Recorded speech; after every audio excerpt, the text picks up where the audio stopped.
À présent, nous sommes à Lyon pour l'ouverture du procès Barbarin avec notre correspondant Jean-Luc Boujon. Je vous le disais, c'est à la une ce soir, évidemment, le procès du cardinal Barbarin et de 5 anciens du diocèse de Lyon jugés pour non-dénonciation d'agression sexuelle. Jean-Luc Boujon, vous êtes notre correspondant à Lyon. Bonsoir Jean-Luc. Bonsoir. Le cardinal s'exprime à son procès, mais à l'évidence, il ne se sent pas responsable de grand-chose. Non, c'est vrai, mais au moins, c'est vrai, lui, il parle à la barre, ce qui n'a pas été le cas de son directeur de cabinet interrogé juste avant, qui lui a choisi de lire un texte écrit et de ne répondre à aucune question, ce qui a provoqué l'indignation des 9 victimes et un grand agacement chez la présidente du tribunal.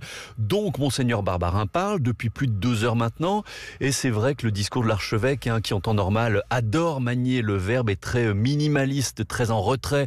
Il y a beaucoup de « je ne sais pas, j'aurais dû mieux faire, j'ai peut-être eu tort », ce qui donne l'impression, et c'est peut-être son but, d'un homme démuni, un homme qui par exemple est obligé de demander à Rome ce qu'il faut faire du père Prénat quand une victime vient le voir dans son bureau et lui explique par le menu les attouchements que ce prêtre lui a fait subir quand il était enfant, alors que le simple bon sens aurait dû lui commander de mettre fin sur le champ en fonction du père Prénat.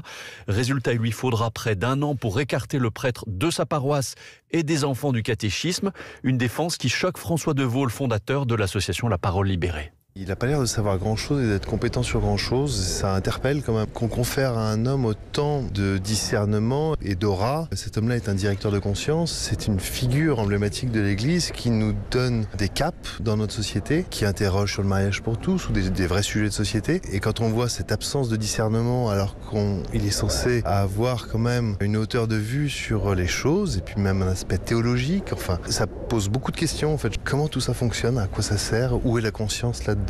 J'ai du mal à comprendre. Voilà, l'impression des victimes, c'est celle d'un responsable qui minimise son rôle et son influence pour se soustraire d'une certaine façon à ses responsabilités. Impression en quelque sorte confirmée par cette phrase que le cardinal répète en boucle. « J'ai peut-être commis des erreurs, mais je ne vois pas en quoi je suis coupable des fautes que l'on me reproche. » Merci Jean-Luc Boujon qui suit ce procès pour Europe 1.